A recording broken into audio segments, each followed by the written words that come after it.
নাম একজনের নাম একটু বলি, হযরত দাহিয়াতুল কলবি রাদিয়াল্লাহু তাআলা আনহু বিশিষ্ট একজন সাহাবী ছিলেন।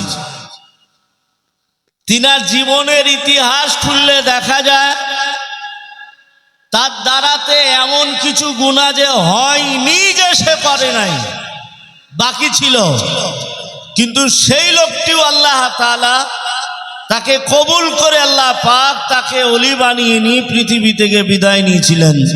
কি জন্য জানেন? সে একল ওকল এদিক ওদিক ঘোরাফেরা করে আর সব সাহাবাদের কথা শুনতে পায় যে সাহাবারা ধন্য, সাহাবারা পুণ্য। সাহাবাদের জীবনটা কি জানো? তারা মূল নেই জান্নাতি, তারা মূল নেই সুখময় জায়গায়। বলে এই সুখটা কি করে হলো? দাহিয়াতুল কলবি মনে মনে চিন্তা করে আর ভাবে, ওই লোকটি যে জান্নাতে যাবে, ওই লোকটি যে কবরে শান্তি পাবে, ওই লোকটি পুলসিরাতের বিদ্যুৎ গতিতে বার হবে, হাসরের ময়দানে ভালোভাবে থাকবে, ডান হাতে আমলনামা পাবে। কি এমন তারা পেল? কি এমন তারা করলো? কার সংস্পর্শে থাকলো? কে বা তাকে গুরুমন্ত্র দিল? এইরকম মন মানসিকতা নিয়ে ফার্স্টে গিয়ে হযরত ওমরের সাথে দেখা হয়। হযরত ওমর ফারুক রাদিয়াল্লাহু তাআলা আনহুকে জিজ্ঞাসা করে, ভাই ওমর, তোমাকে একটা কথা জিজ্ঞাসা করতে আমার বড় মন চাইছে। তোমার নাম অলিগলি শোনা যায়, তোমার নাম বড় পরিচয় হয়ে গেল, তোমার নামটা বড় আপনার এদিক ওদিক ছড়িয়ে গেল। তাই ওমর তুমি বলো, তুমি কি করে এত সুনাম অর্জন করলে? কি করে এত সুনাম তুমি পেলে? কি করে তুমি সুনাম এত অর্জন করলে? একটু কি বলা যাবে? বলে তোমায় তো বলা যাবে না। বলে না ভাই, আমার মানসিকতা আজকে অন্য কিছু নয়, আমার মন মানসিকতা আজকের দিনে আলাদা। আমি মানুষ খুন করতে আসি নাই, আমি মানুষকে ধোঁকা দিতে আসি নাই, আমি মানুষকে আপনার এইরকম অপমান অপদস্থ করার জন্য আসি নাই। তাই আজকে দিনে এসেছি তোমার মতো মানুষ বানবো বলে আজকে আমি তোমার কাছে এসেছি। ভাই ওমর, তুমি কি একটু আমাকে দেখাবে? তুমি যার কাছে থেকে, যার সংস্পর্শে থেকে একটা সুন্দর মনের মানুষ হলে এইরকম রাস্তাটা তুমি আমাকে একটু দেখিয়ে দাও। চিন্তা ভাবনা ছিল, মানসিকতা তৈরি করলো যে আমি একটা ভালো মাপের মানুষ হতে চাইছি। এখন কোথায় গেলে ভালো মানুষটা পাওয়া যাবে? কোন জায়গায় গেলে আমি তাদের সংস্পর্শে থেকে ভালো মানুষ হব? এইরকম ভাবে মানসিকতা তৈরি করে নিয়ে হযরত ওমর ফারুক রাদিয়াল্লাহু তাআলা আনহুকে জিজ্ঞাসা করছেন। হযরত ওমর বলছেন, ভাই আমি যার সংস্পর্শে থেকে এত সুন্দর তুমি যেটা বলতে চাইছো আমি যে মানুষ হয়েছি, তার নাম হলো মুহাম্মাদুর রাসূলুল্লাহ সাল্লাল্লাহু আলাইহি ওয়াসাল্লাম। তো বলল তার কাছে কি নিয়ে যাওয়া যাবে? বললে হ্যাঁ যাবে। যাবে না কেন? চলো। নিয়ে গেল। দাহিয়াতুল কলবি রাদিয়াল্লাহু তাআলা আনহু তিনি গেলেন বিশ্ব নবী মুহাম্মদুর রাসূলুল্লাহ সাল্লাল্লাহু আলাইহি ওয়াসাল্লামের কাছে মদিনার মসজিদে। যাওয়ার পরে দেখছেন যে নবী মুহাম্মদুর রাসূলুল্লাহ সাল্লাল্লাহু আলাইহি ওয়াসাল্লাম মসজিদে বসে সাহাবাদেরকে নিয়ে ঈমানি কথা, ঈমানি তারবিয়ত, ঈমানি আলোচনা এর মধ্যে সব নিয়োজিত আছে। সব কোরআন ও হাদিসের অনুকূলে সব কথা শুনছে। উনি বসে গেলেন। রাসূলুল্লাহ সাল্লাল্লাহু আলাইহি ওয়াসাল্লাম দূর থেকে দেখতে পেলেন কে যেন বসে আছে। ডাকা হোক। ডাকা হলো, কথা বলা হলো।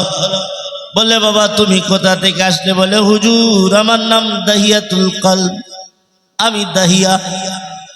বলে কি ব্যাপার? বলে এই ব্যাপার হুজুর, আমি অলিগলিতে যেদিকে যাই, যেদিকে ঘুরি, যেদিকেই যাই সব জায়গাতে আপনার সাহাবাদের নাম শুনতে পাই।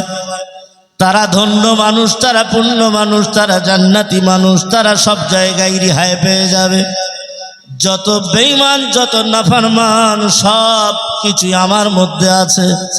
তাই হুজুর আমি মনে মনে ভেবেছি, আমি মনে মনে চিন্তা নিয়েছি, এই মানুষটা হওয়ার জন্য যা যা কিছু প্রয়োজন, যে জিনিসগুলোর প্রয়োজন, সেই জিনিসগুলো আমার মনের মধ্যে নিয়ে আসার জন্য আপনার সংস্পর্শে এসেছি।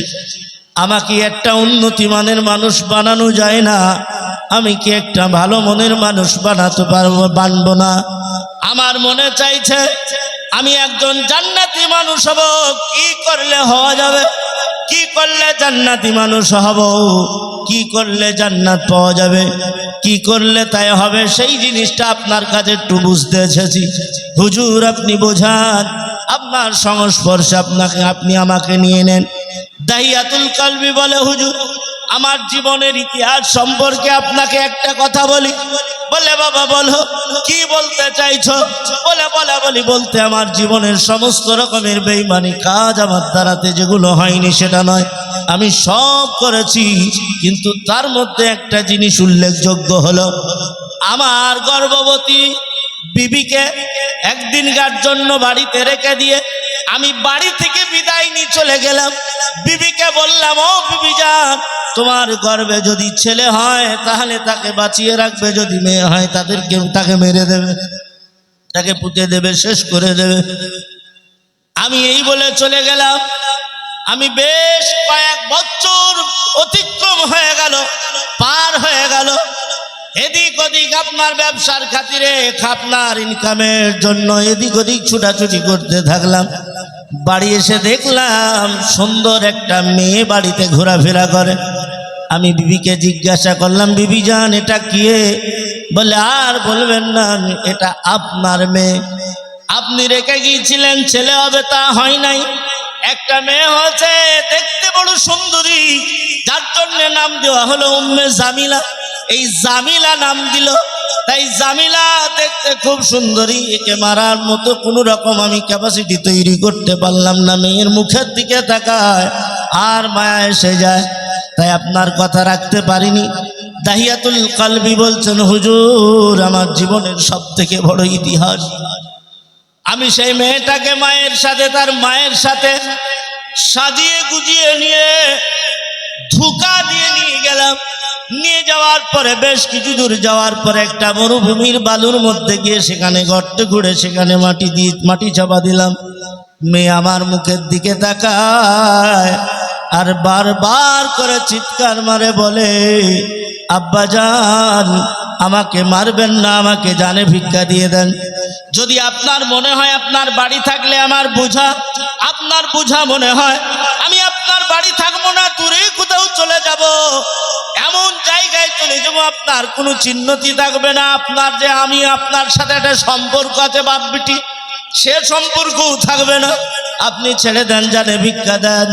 কিন্তু হুজুর আমার মনে সামান্যতম একটু দাগ কাটে নাই, সেজন্যে আমার বড় লজ্জিত, আমি বড় অপমানিত, আমার মনে বড় ধিক্কার যায়। হুজুর আমার কিসে পাপ খণ্ডন হবে, আমার কিসে পাপ মুজবে, এই মনে আশা নিয়ে ভরসা নিয়ে আপনার সংস্পর্শে এসেছি। হুজুর বলুন এখন আমি কি করব, কোন জায়গায় যাব, কিভাবে করলে আমি পরিত্রাণ